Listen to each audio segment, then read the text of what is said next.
नमस्कार आदाब, आप देख रहे हैं ऑन रिकॉर्ड मीरा भाईंदर। पिछले 2 साल से मीरा भाईंदर महानगर पालिका में किसी भी राजनीतिक दल की बॉडी न होने के चलते, प्रशासकीय राज रहने के चलते बड़े पैमाने पर भ्रष्टाचार ने अपने पैर पसार लिए हैं।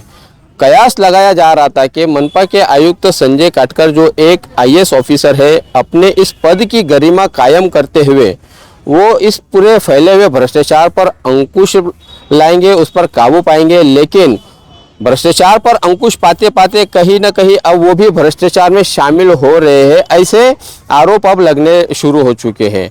आरोप सामान्य अगर नागरिक लगाते हैं तो समझ में आता है, लेकिन जब कोई जिम्मेदार व्यक्ति मनपा आयुक्त पर आरोप लगाता है तो उनकी बातों में भी कितनी सच्चाई है, इसकी पूरी जांच होनी चाहिए।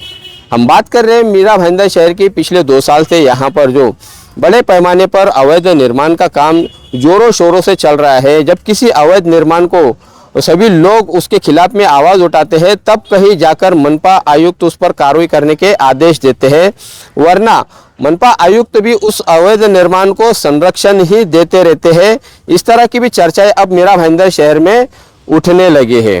मीरा भाईंदर शहर में जो धड़ल्ले से अवैध निर्माण कार्य जारी है, उसके चलते हमने नवनिर्वाचित लोक प्रतिनिधि शहर के एमएलए नरेंद्र मेहता से बातचीत की, तो उन्होंने खुद यहाँ पर मनपा आयुक्त की भूमिका पर सवाल उठाते हुए कहा कि ये बात सत्य है कि मीरा भाईंदर में आज के दिन में अगर मैं देखता हूँ तो करीबन अलग अलग कंप्लेंट आई है। हमने भी शिकायतें की है। 40-50 जगह इलीगल कंस्ट्रक्शन शुरू है और कमिश्नर ने इसके ऊपर इंटरेस्ट लेके खुद से विजिट करके सब पे कार्रवाई करनी चाहिए। ये 2 ही चीज में इलीगल कंस्ट्रक्शन होता है, अगर प्रशासन की मिलीभगत है तो, या किसी का हाथ है तो। अब स्वाभाविक है, अगर कमिश्नर साहब ये कहेंगे कि भाई मैं किसी का प्रशासन का कोई रोल नहीं है, तो फिर इतना बड़ा स्ट्रक्चर बन के कैसे गया। और पहले तो लोग गाले वाले बात, आज तो बिल्डिंगें बन रही, तो ये बहुत बड़ा दुर्भाग्य मीरा भाईंदर के लिए। एक तरफ हम रोड वाइंडिंग में बिल्डिंगें तोड़ते, रिजर्वेशन बिल्डिंग तोड़ते, दूसरी ओर कंस्ट्रक्शन चालू है, तो इसको रोकना बहुत ज्यादा जरूरी, नहीं तो आने वाले समय में नुकसान है। और मेरा ऐसा स्पष्ट मत है कि इसके अंदर प्रशासन की सहभागी है और आयुक्त साहब को लगता है कि उनकी सहभागी नहीं है, तो उन्होंने तुरंत कार्रवाई करनी चाहिए, नहीं तो फिर हमें अपना स्टैंड एक लेना होगा। हम तो बोल ही रहे कि हमने भी बोला, और आपके माध्यम से भी यही कहना चाहता हूं कि आप एक कार्रवाई तुरंत करें। अगर नहीं करेंगे तो फिर हमें अपना स्टैंड लेना होगा। आप एक तरफ तो मंदिरें तोड़ते हुए शहर में 30-30 साल पुराने मंदिर तोड़ रहे हो, और दूसरी बाजू इमारतें की इमारतें बन रही हैं, तो ये माने कि आप मंदिर वाले पैसे नहीं दे रहे और ये लोग पैसा दे रहे इसलिए आप कंस्ट्रक्शन कर रहे हो क्या, तो ये तुरंत कार्रवाई होनी चाहिए, नहीं तो फिर हमें सरकार के पास महापालिका की शिकायत करनी पड़ेगी। और कमिश्नर साहब ने तुरंत इस पे कार्रवाई करनी चाहिए। ऐसा मैं कमिश्नर साहब से व्यक्तिगत रूप में भी बात करूंगा।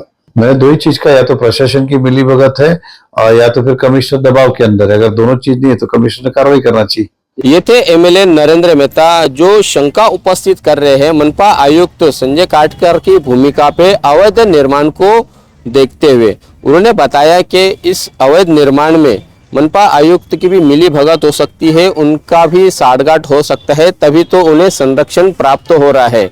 आने वाले समय में देखना होगा कि एमएलए नरेंद्र मेहता क्या सच में मनपा आयुक्त संजय काटकर की शिकायत करेंगे, क्या पूरे मीरा भाईंदर शहर में जो धड़ल्ले से अवैध निर्माण हो रहा है उसकी जांच पड़ताल करवाएंगे, या फिर इस शिकायत के आधार पे वो कोई अपना स्वार्थ साध्य कर लेंगे। महानगर पालिका में बॉडी न होने के चलते मनपा प्रशासन का यहाँ पर मनमानी कारोबार चल रहा है। आखिर में जाते जाते ये बात भी हम आपको बताना चाहेंगे कि मीरा भाईंदर शहर के राजनीतिक गलियारों में ये चर्चा बड़े जोरों शोर से चल रही है कि मनपा आयुक्त संजय काटकर नेताओं की कठपुतली बनी हुई है। नेताओं के इशारे पर ही वो या तो अवैध निर्माण को संरक्षण देते हैं या फिर इस पर थोड़ा कार्रवाई करते हैं।